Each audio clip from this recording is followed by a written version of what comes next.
Alright, what's up guys? We're back here with another movie review. We're continuing to review all of Stephen King's adapted movies, and now we are on to the 2019 Shining sequel, Doctor Sleep.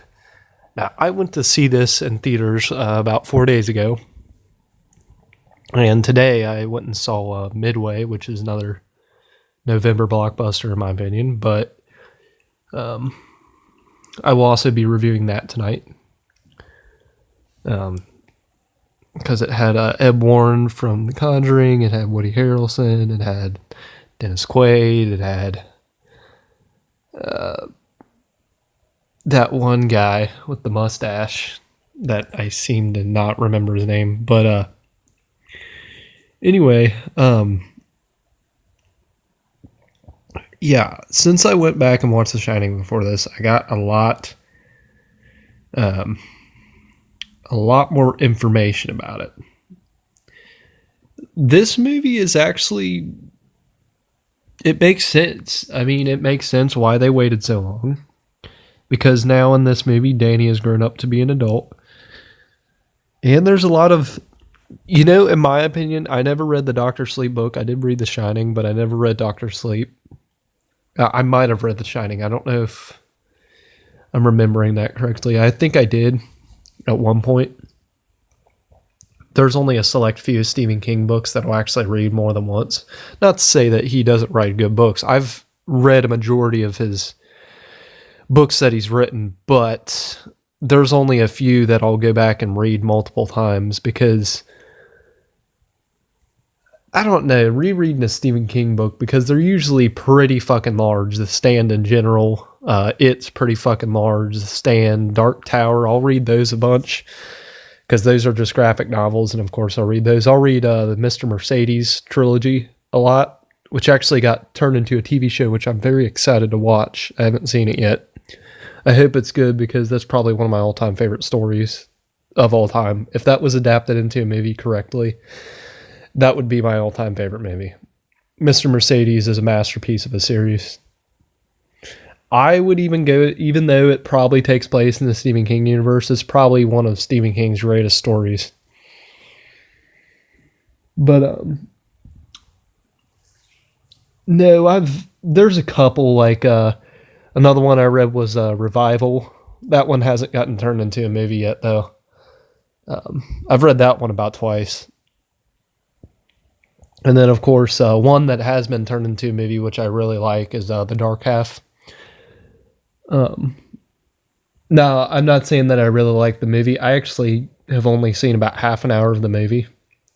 I'm saying I really like the book. I've read the book several times. But, yeah, and of course, I've read other short stories, like one that I actually later bought on DVD was Nightmares and Dreamscapes, which, as I said, I found a bunch more DVDs after my DVD collection video. Not to mention I bought more within creating that, so my collection has expanded just a little bit. But Nightmares and Dreamscapes is another example. And then, of course, there's another So Bad It's Good movie by Stephen King that I'd love to review, that I will review eventually, is Sleepwalkers. Cop Kebab! I'd love to fucking review that movie. Cop Kebab. Oh, god damn it. I fucking love that movie. Yeah, Doctor Sleep. Now, it is a good thing that I went back and watched The Shining, because there was a lot of shots in this referring to the original. And you know what? This is a good example of a solid sequel. I thought this was a pretty decent sequel. It kept up the story and it made sense why it needed to exist. Well, it didn't need to exist, but it made sense why it's here. It's a very simple story, and I feel like Stephen King didn't, I don't know if he did or not, but it seemed like he didn't complain about it as much as the original, because this one really took on that drinking aspect, because the main reason he didn't like the original is because mainly the book is about Jack's issue with the drinking problem and stuff, but this movie definitely puts that into Danny's character. He's kind of there's parts of this movie where it looks like Danny's becoming his dad, and he's really battling against that. It's a really interesting aspect of the story. And it doesn't take away from it at all. I think it very well puts into it.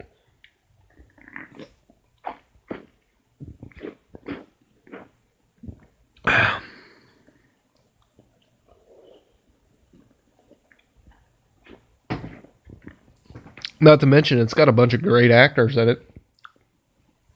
And you know what? They added a kid character to this, like a kid character that also has the shine.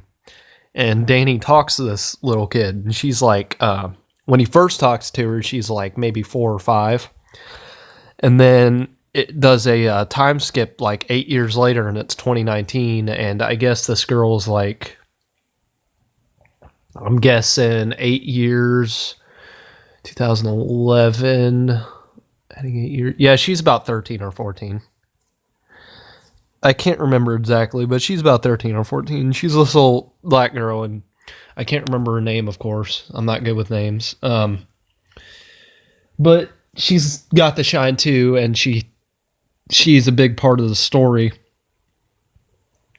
And that doesn't take away from the story at all. Them adding that character didn't take away. I actually really enjoyed everybody in this movie, even the bad guys.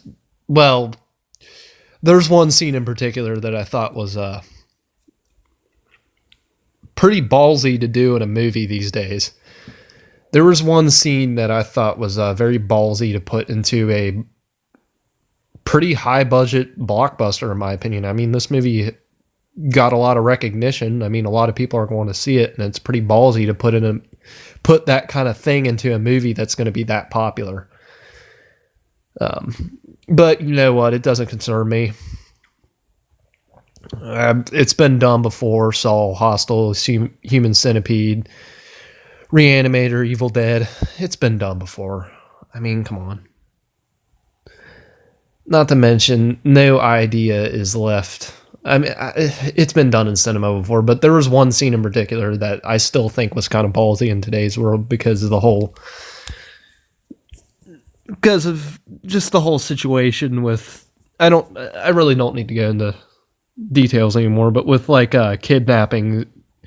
child kidnappings and shit like that, just something that's concerning in our society today. So there was one part in this that I am very surprised that it didn't get pulled out of theaters for, because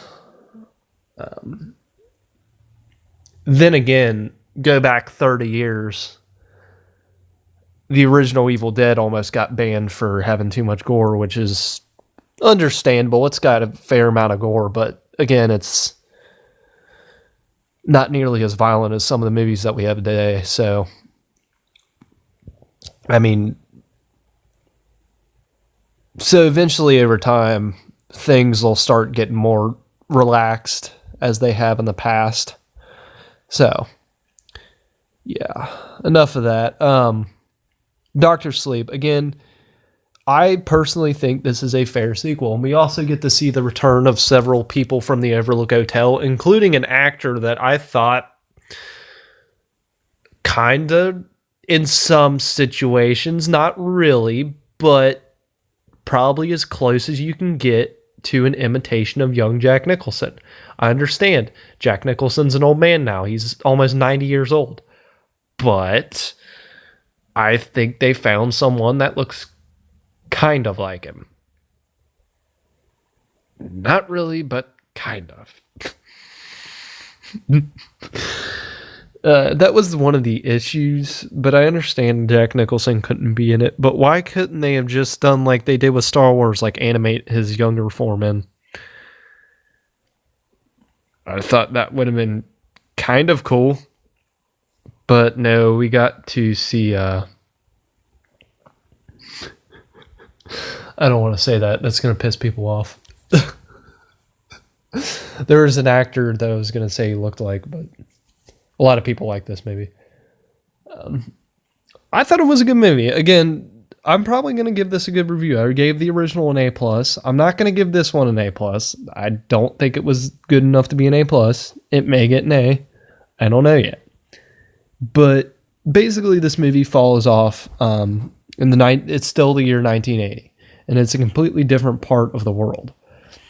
And this little girl is like at this fucking trail or something in the woods, and it's like a camping trail. And she goes down by the river in a van down by the river. But she goes down by the river, and this woman has this like weird top hat thing on. And the little girl starts talking to her, and she's talking about like flowers and stuff. And can you smell the flowers? And then her eyes start turning like white.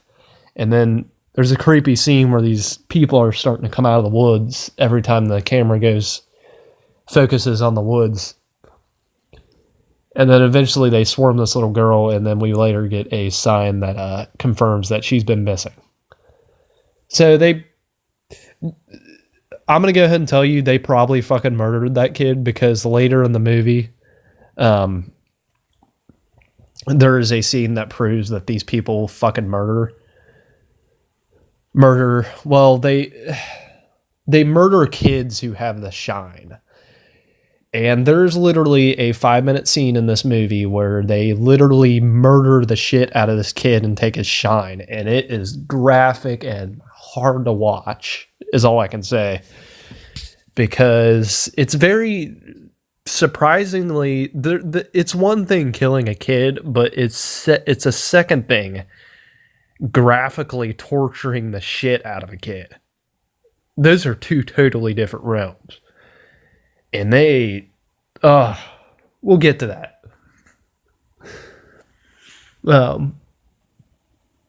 So then we move over to Danny. It's like 20 years later. It's like 2010 or 2011. And Danny is like at this bar, and he's drunk, and he gets this woman. And he later goes home with her, does drugs with her. And he eventually wakes up, and she's like overdosed, but then he goes out into the, I guess he's at her apartment or something, and he goes out into the other room, and he sees her wallet, so he tries to take some money out of it, and then we get an appearance of Hatchet from the first movie, and he says, "You should put that back. She's got a kid." But she's overdosed in the other room. But basically what happens is the ghosts from the Overlook have basically followed Danny, or are out in the world now. And when Danny was a kid, he was sitting on a park bench, and we get some backstory here. He was sitting on a park bench, and the ghost of Hatchet comes up. The black guy, Tom. I'm going to call him Tom in this movie. So Tom, the black guy from the first movie, the cook, he sits down and he tells Danny about how to take care of these beings, these dead people that he sees in his head. And basically he tells them to put these in. He makes him create. He pulls this box out of his pocket. And he tells him to create a box like this in his head and put these monsters inside. It's like a prison. And we later find out that Danny pretty much imprisoned every main character. Main character goes from the Overlook Hotel, including the two little girls, the dad, the mom, Lloyd the bartender, and his dad, and the old naked zombie woman in the bathtub. He imprisoned all those inside boxes.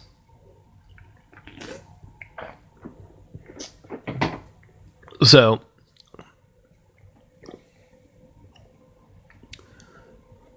later when he's taking this woman's money, Tom shows up and he's like, "You should probably put those back. This woman's got a kid." And then he sees the kid walk out into the room.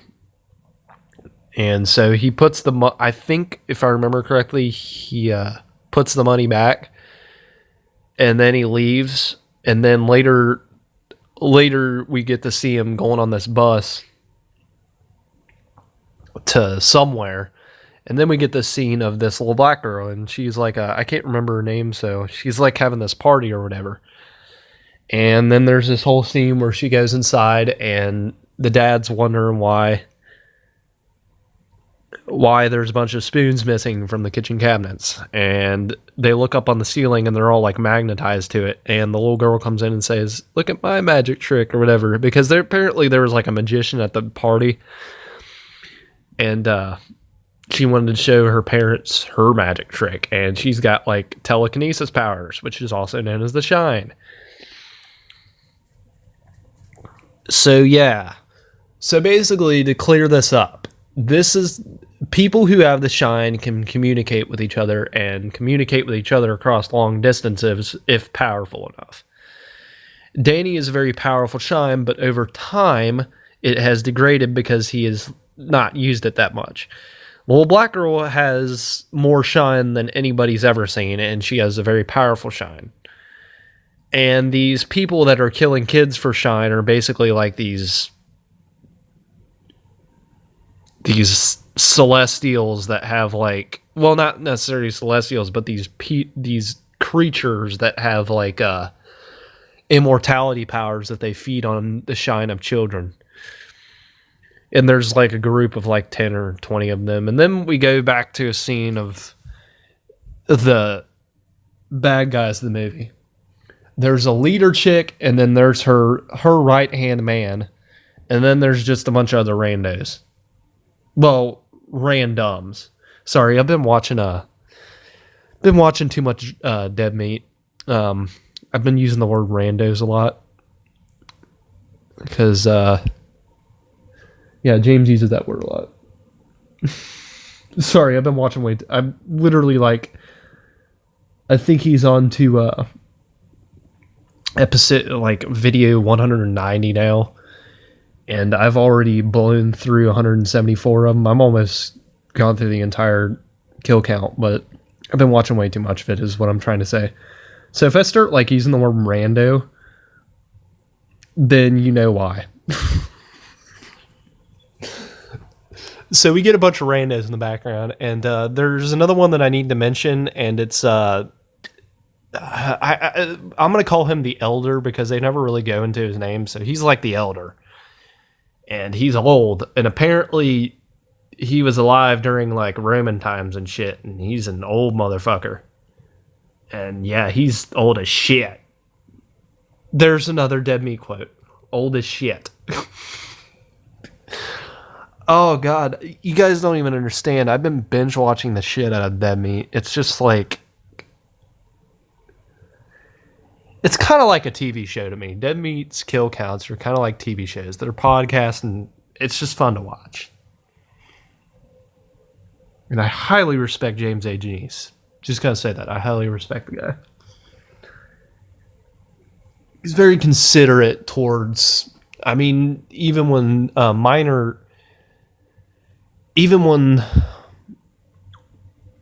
mean, he'll mention when, like, if anybody, like, dies in the production of a big horror movie, he'll mention it. Like, even if it's, like, the special effects artist or anything like that, he'll mention them all. Another respectable part. I don't know why I'm talking about Dead Meat. Anyway, getting back to the story here. Dr. Sleep, yeah.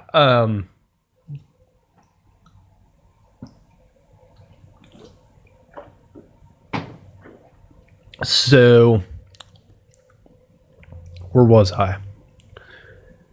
Oh, yeah, we were learning about the cult. I'm going to call them the cult.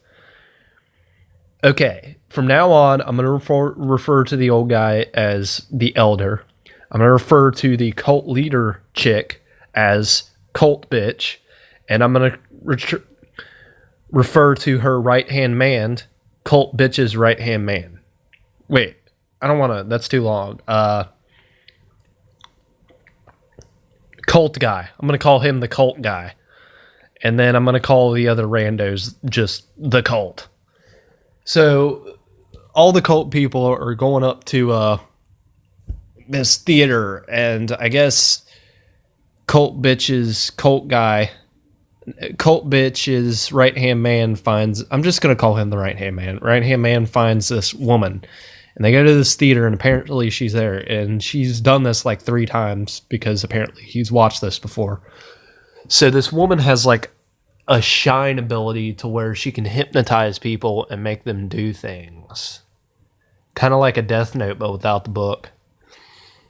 And without the death. She can just make people do things.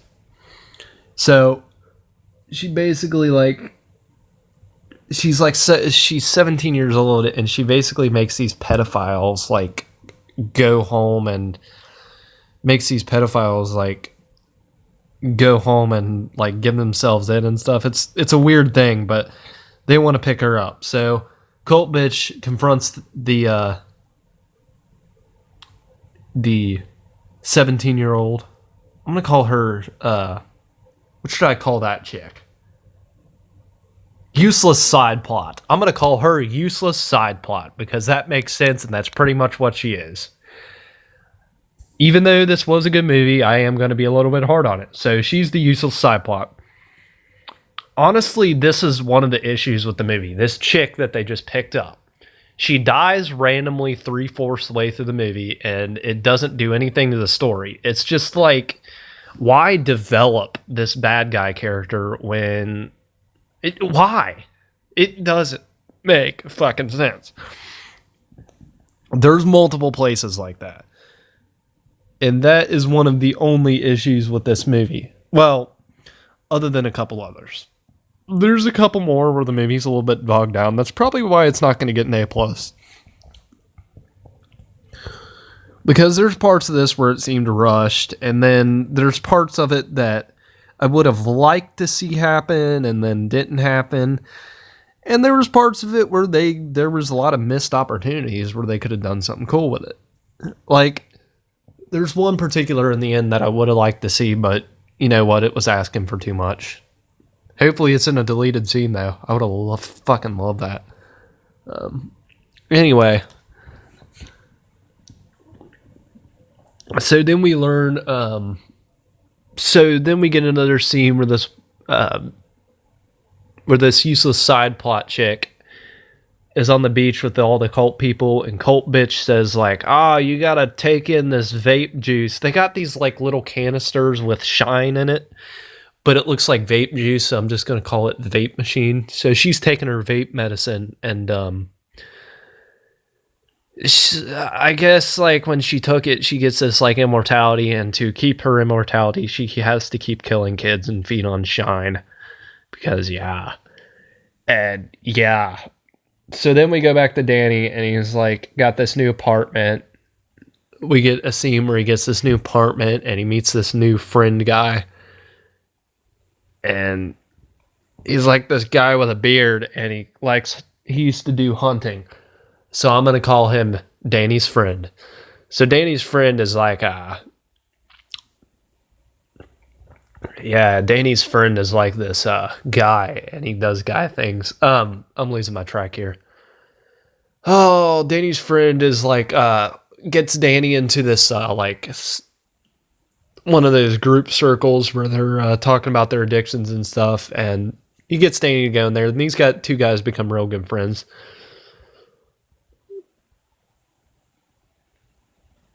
And to my surprise, the leader of the group session was the guy that played the chick's dad in the Star Trek remake movies. I know he's a lot more stuff than that, but that's the one that I can name off the top of my head. I'm pretty sure he dies, too.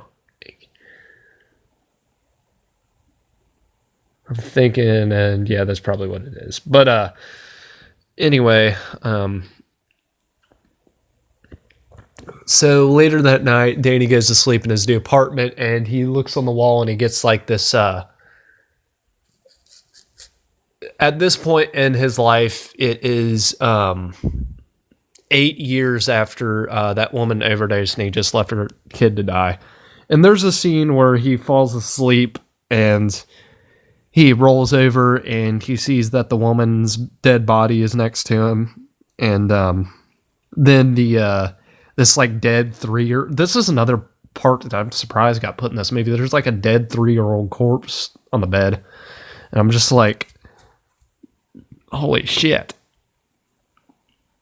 But no, we've later found out that they both died because he sees them. So he put them inside a box.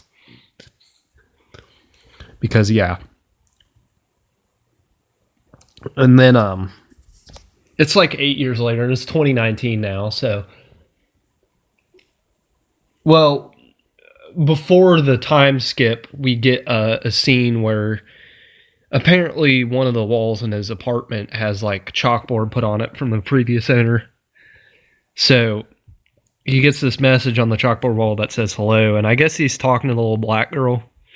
And then later we find out that he got a job at the local hospital and he's working there. And I guess he's staying in this town for a while. He's working at this local hospital, and like I guess like there's this cat at the hospital, and apparently the cat's like knows when someone's gonna pass on or whatever. So every time it feels like someone's gonna pass on, it goes in each room and sits on the edge of the bed till the person dies. And we get a scene where this old man dies. And we get a couple more of these throughout the movie. I'm not going to go through each and every one because they're pretty much the same. But skipping ahead 8 years, it's 2019, and the little black girl is like 13 or 14 now. And she's like talking daily with Danny now. And so yeah, Danny's significantly older.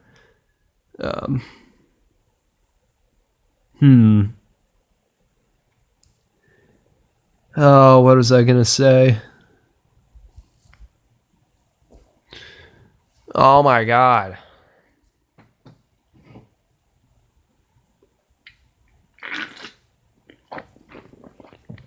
I am just brain dead right now.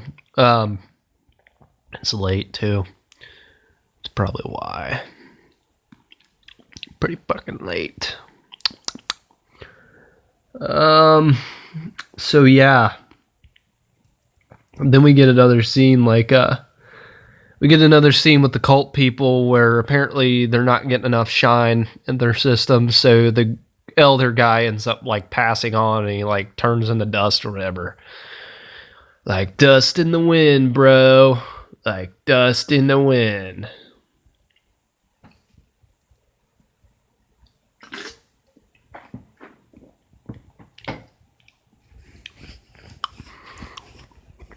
Like dust in the wind.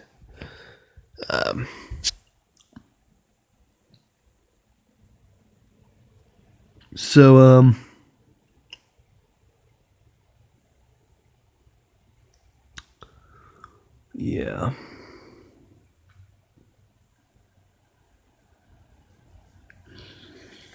Oh shit. Alright. I'm gonna where the fuck was I? So yeah, it's like 8 years later now, and he's got like a job at this hospital. He's got a good friend, still doing the group sessions, talking to this black girl.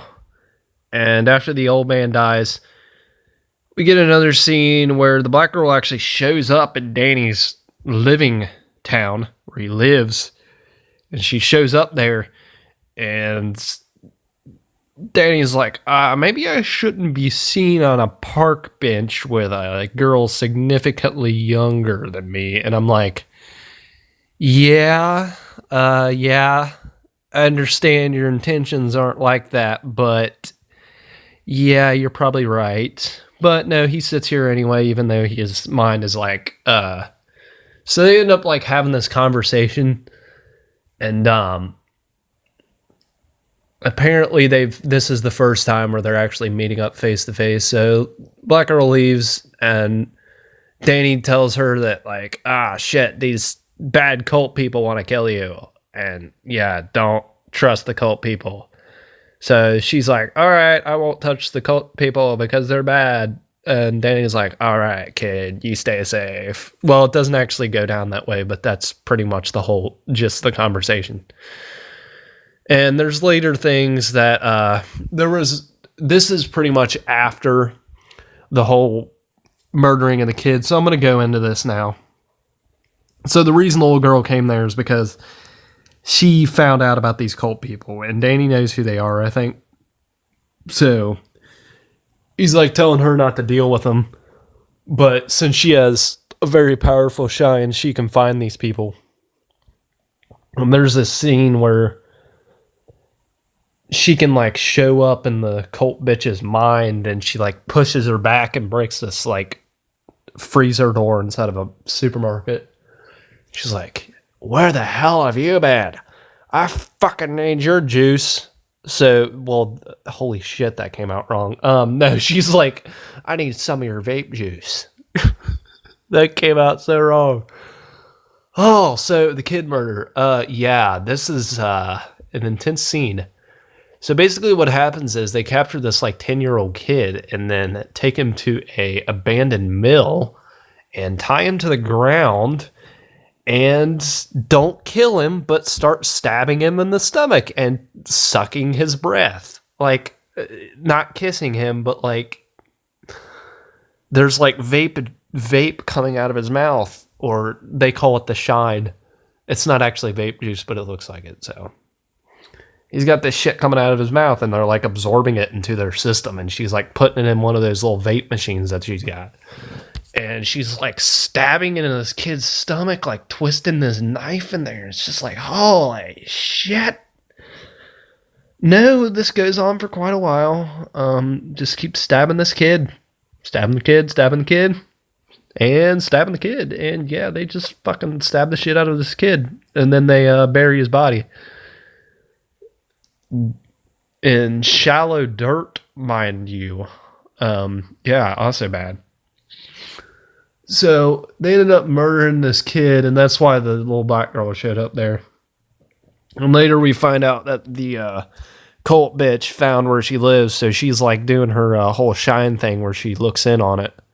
Looks in on her in her room, and apparently like little black girl turns around on her and ends up like fucking with her mind and throwing her around the room, and eventually like shutting, because apparently she's got like all the information that we store in our mind are in like file cabinets and stuff. She's got like all the, not actually, but in the movie they are. And she's got all these like file cabinets and shit. And she like puts her hand in one to find out what's in it. And little black girl shuts her. Well, she's like 13 years old now. She's not a little black girl, but I'm going to call her the little girl since you know the character now. So so the little girl's like, shuts her hand in this like fucking filing cabinet and it rips skin off. Oh my God. It looks like, oh shit. It looks like, what was that? I'm thinking of one thing in specific. Oh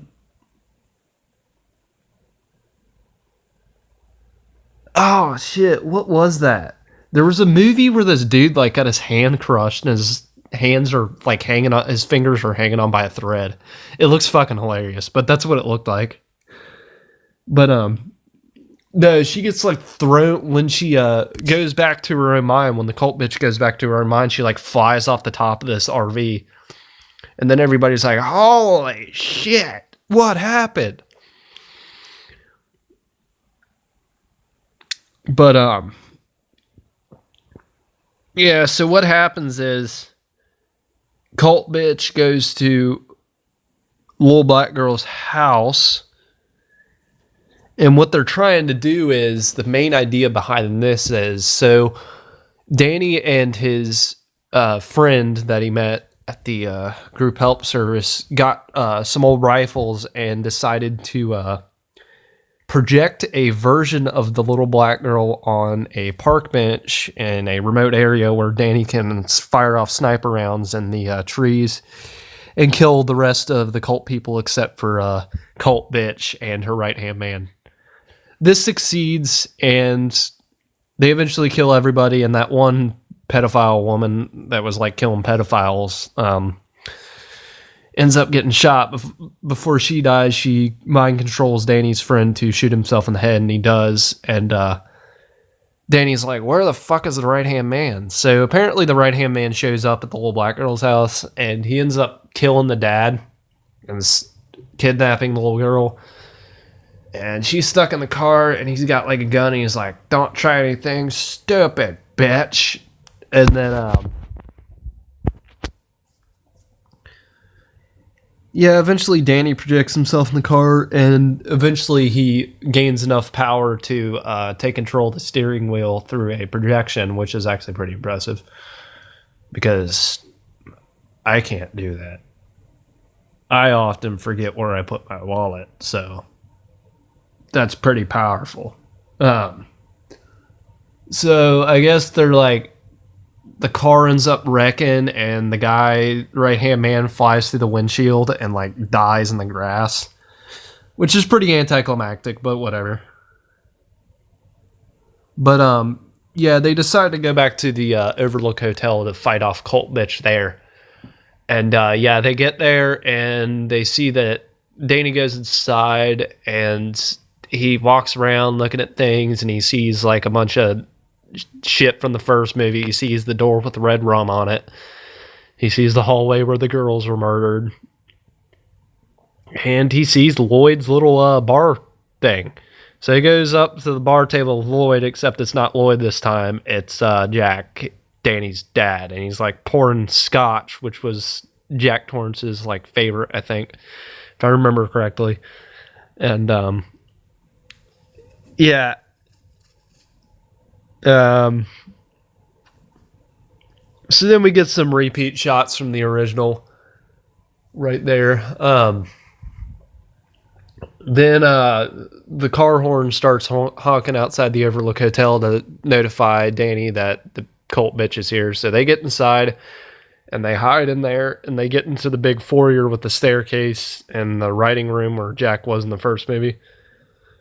Big open room with the writing table and the staircase and a bunch of pillars around.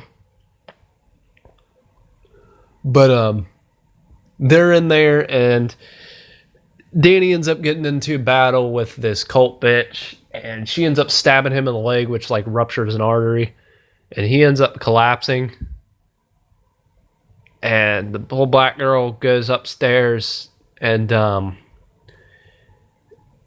yeah, they end up doing this like mind fuck thing where they teleport the Colt bitch into the hedge maze, and she ends up getting cut by the little black girl. Like, she ends up doing this like fucking ninja move where she runs and slices into her legs and arms. But eventually they find out that I guess they're in Danny's mind or something. So she goes inside Danny's mind, the Colt bitch does, and Danny tells the little black girl to run. And the Colt bitch finds those boxes, and she doesn't know what the hell they are. She's like, "What's in there?" And then Danny's like, "Oh."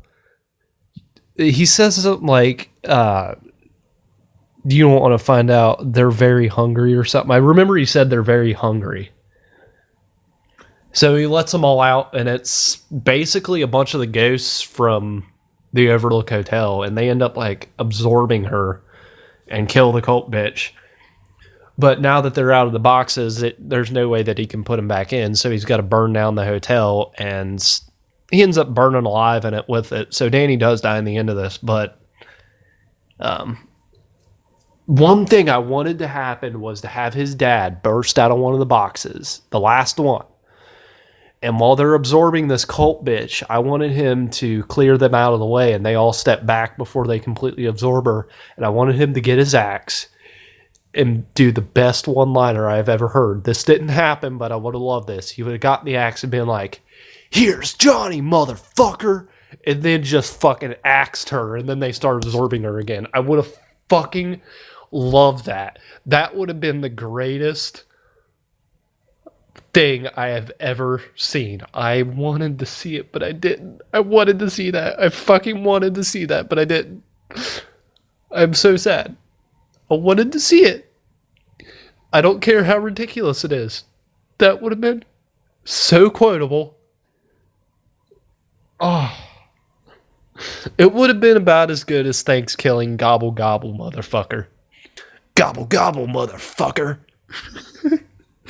I suspect foul play. You've been officially stuffed. Oh. Oh. Oh my god.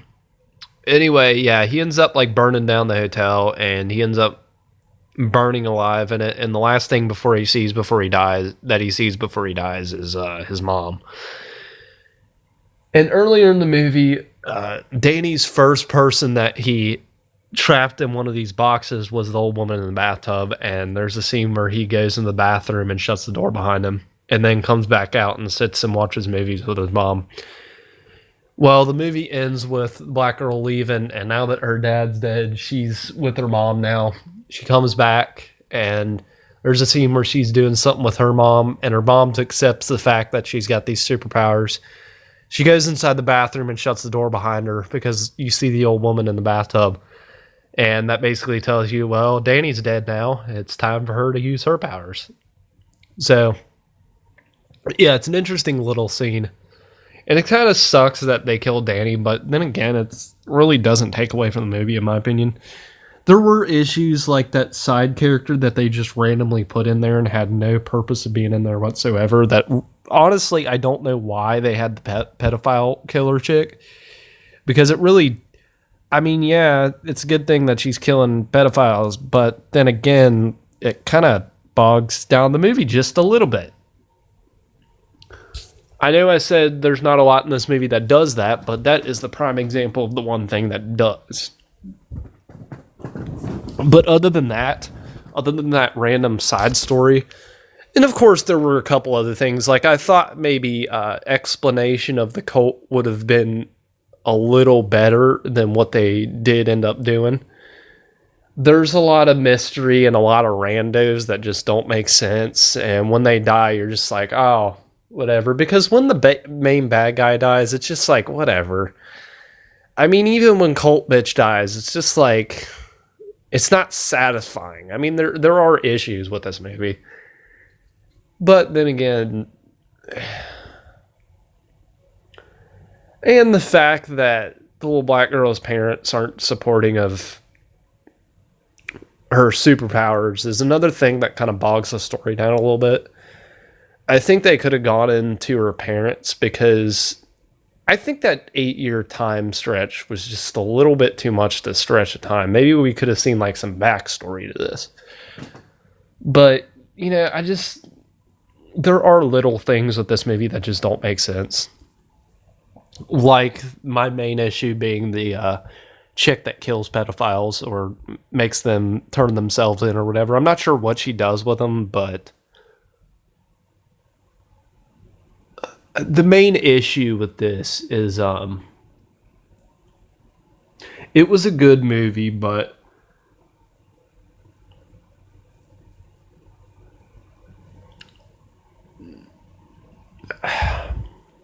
I also think that it was a little bit an unnecessary amount of time to torture that little kid that died in that one scene. That was one of the main issues. I'm not normally offended against gore. I actually highly enjoy movies with gore, but when it comes to shit like that and doing it for long periods of time, like getting a little artistic with it and putting work into it and actually working on it for making it into a 5-minute long scene, I just think it's a little bit too much. I mean, I'm perfectly okay watching teenagers go in the woods and get murdered in brutal fashion. I'm totally okay with that.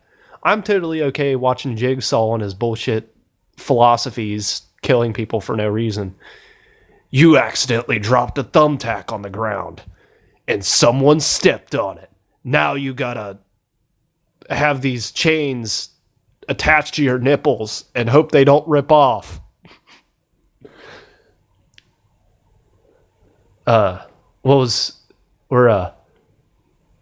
Chester Bennington. Oh, wait. I don't want to do that. That guy's dead. I'm a fan of Linkin Park, so I'm not going to make fun of Chester Bennington. Oh, hey, I get it. I do listen to a lot of metal, but I do like Linkin Park, so don't beat me up about it. I love Linkin Park. I also like Panic at the Disco and Billie Eilish. But I also listen to Exhumed, Exhumer, Cannibal Corpse, Dying Fetus, Cattle Decapitation,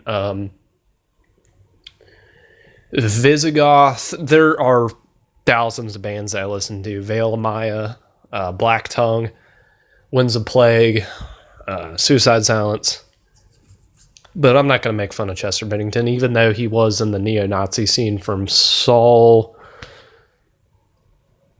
was that the one before 3D, I think. It was the one before 3D, if I remember correctly. You know, the shitty one.